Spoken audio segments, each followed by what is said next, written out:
Friends, हम लोगों ने बचपन से ना सेविंग अकाउंट और बचत खाते के बारे में सुना है, लेकिन कुछ लोगों ने ना इसको ज़्यादा डिटेल में कभी एक्सप्लोर नहीं किया। तो आज मैं ना आपको इस वीडियो में शॉर्ट में थोड़ा सा बताने की कोशिश करूँगा कि सेविंग अकाउंट क्या होता है, कितने टाइप्स के होते हैं, उसमें हमको क्या क्या इंटरेस्ट मिल सकता है, उसके क्या एडवांटेजेस होते हैं और अगर उसके कोई डिसएडवांटेजेस है तो वो क्या है। तो चलो जल्दी से इस वीडियो को शुरू करते हैं। सेविंग अकाउंट जो होता है ना, वो बेसिकली दो टाइप्स के होता है। एक होता है इंडिविजुअल और दूसरा जॉइंट सेविंग अकाउंट। इंडिविजुअल में तो हम अकेले ही होते हैं जो उस अकाउंट के ओनर होते हैं, जो यहाँ पे पैसा निकालने की अथॉरिटी सिर्फ हमारे पास होती है। लेकिन जो जॉइंट अकाउंट होता है उसमें हम अपने पेरेंट्स के साथ जॉइंट करके अकाउंट ओपन कर सकते हैं, जिसमें से कोई भी एक इंसान भी अकाउंट से पैसे निकाल सकता है, या फिर हम स्पाउस के साथ मतलब अपनी वाइफ या हस्बैंड के साथ मिलकर भी जॉइंट अकाउंट ओपन कर सकते हैं। तो ये दो मेनली टाइप्स है, इंडिविजुअल एंड जॉइंट अकाउंट्स, जो सेविंग अकाउंट के टाइप्स होते हैं। सेकंड, हम लोग इसमें जानने की कोशिश करेंगे कि सेविंग अकाउंट ओपन करते समय क्या क्या मेन डॉक्यूमेंट्स लगते हैं। सेविंग अकाउंट ओपन करते समय जो डॉक्यूमेंट्स लगते हैं वो दो मेनली टाइप के होते हैं, एक वैलिड आईडी प्रूफ और दूसरा वैलिड एड्रेस प्रूफ, और साथ में एक पासपोर्ट फोटो। अब वैलिड आईडी प्रूफ में आपका क्या क्या आएगा? वैलिड आईडी प्रूफ में आएगा आपका पैन कार्ड, आधार कार्ड, इलेक्शन कार्ड मतलब कि वोटर आईडी, साथ में आपका पासपोर्ट और आपका ड्राइविंग लाइसेंस, जिसमें आपका नाम और आपकी फ़ोटो अगर डिटेल में है तो यकीनन आपका वो वैलिड आईडी प्रूफ बन जाता है। सेकंड, आपका valid address proof. Address proof के लिए हम आधार कार्ड का एड्रेस ले सकते हैं, वो भी आपका वैलिड एड्रेस प्रूफ माना जाता है।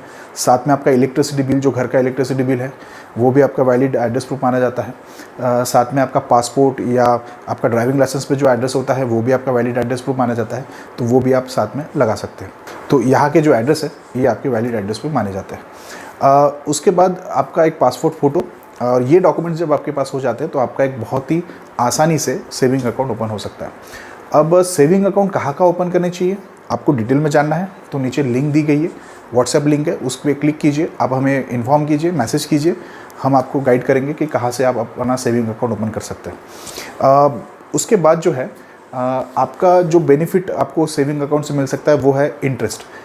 जनरली जो इंटरेस्ट मिलता है ना एनुअली सेविंग अकाउंट पे, वो 2 से 3% का होता है। ज़्यादा इंटरेस्ट ना सेविंग अकाउंट पे बहुत कम बैंक्स देती है, खासकर गवर्नमेंट और जो बड़ी प्राइवेट बैंक्स है ना, वो बहुत कम सेविंग अकाउंट पे इंटरेस्ट देती है।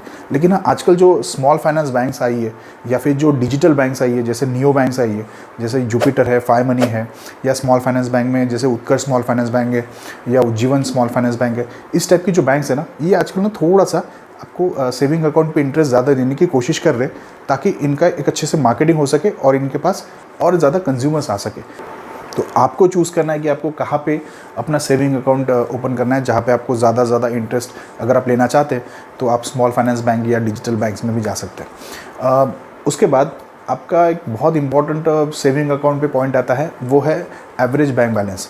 जनरली सेविंग अकाउंट में 500 रुपये से 10,000 या 25,000 तक का भी मिनिमम बैलेंस अकाउंट मेंटेन किया जाता है। ज़्यादातर प्राइवेट बैंक्स में ना बहुत ज़्यादा अमाउंट होता है सेविंग अकाउंट में जो मिनिमम बैलेंस मेंटेन करने का, लेकिन गवर्नमेंट बैंक्स में वो 500 से लेके 1,000 या 2,000 रुपये तक मैक्सिमम तक का एक अमाउंट रहता है। तो ये आपका कॉल है कि आपको गवर्नमेंट बैंक में अकाउंट ओपन करना है या किसी प्राइवेट बैंक में। हाँ, लेकिन जहाँ पे मिनिमम बैलेंस थोड़ा ज़्यादा होता है वहाँ पे उनकी फैसिलिटीज़ भी थोड़ी ज़्यादा होती है। ऑनलाइन फैसिलिटीज़ में काफ़ी बेनिफिट मिलते हैं और भी बहुत सारे क्रॉस सेलिंग वो आपको करते हैं, बहुत सारे अलग अलग और बेनिफिट्स देते हैं।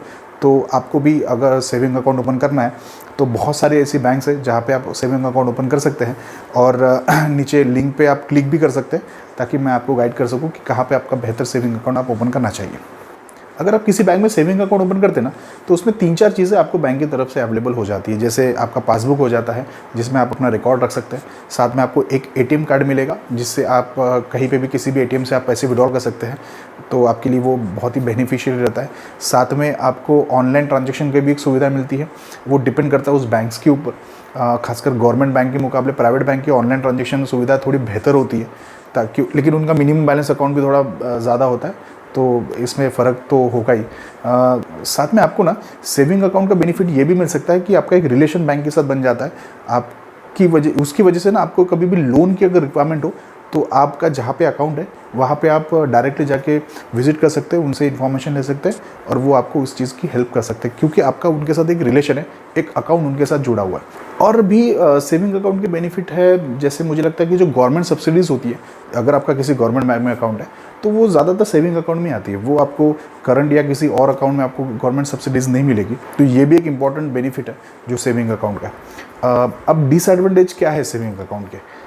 सेविंग अकाउंट का डिसएडवांटेज में मुझे ऐसा लगता है कि आपका ना जो पैसे विड्रॉल करने की जो लिमिट है वो बन जाती है, कि आप बहुत लिमिटेड ही पैसा विड्रॉल कर सकते हो अपने ही खाते से, तो एक दिन में। तो ये हो सकता है कि उसका डिसएडवांटेज है। करंट अकाउंट में ये सुविधा थोड़ी बेहतर होती है। करंट अकाउंट में आपकी कोई लिमिट जनरली बहुत सारी बैंकों में नहीं होती, बट सेविंग अकाउंट में ना लिमिट बांध ली जाती है कि आप इतना ही पैसा आज दिन भर में विड्रॉल कर सकते हैं। तो अगर आपको बहुत ज़्यादा इमरजेंसी हो तो अगर ऑनलाइन ट्रांजेक्शन आप कर रहे हो तो उसमें तो कोई ज़्यादातर कोई लिमिट नहीं होगी, लेकिन आप फिजिकली एटीएम से या फिर फिजिकल बैंक से अगर विड्रॉल कर रहे हो तो शायद हो सकता है उसमें आपको कोई लिमिट मिल जाए। तो ये मुझे लगता है डिसएडवांटेज है, क्योंकि अपना ही पैसा निकालने के लिए कुछ ना कुछ एक लिमिट बांधी जाती है। तो ये एक छोटा सा ना मुझे लगता है डिसएडवांटेज है, लेकिन आप इसको इग्नोर कर सकते हैं, बिकॉज ये कोई बहुत बड़ी बात नहीं है। तो ये छोटी सी इन्फॉर्मेशन देने की मैंने सेविंग अकाउंट के लिए बारे में कोशिश की है। अगर आपको कोई सेविंग अकाउंट के बारे में जानकारी लेनी है या ओपन करना है तो नीचे लिंक में आप क्लिक कर सकते हैं, मुझे मैसेज कर सकते हैं, साथ में मेल भी कर सकते हैं जो डिस्क्रिप्शन में दिया है। And keep watching and subscribe कीजिए ऑल एसेट्स।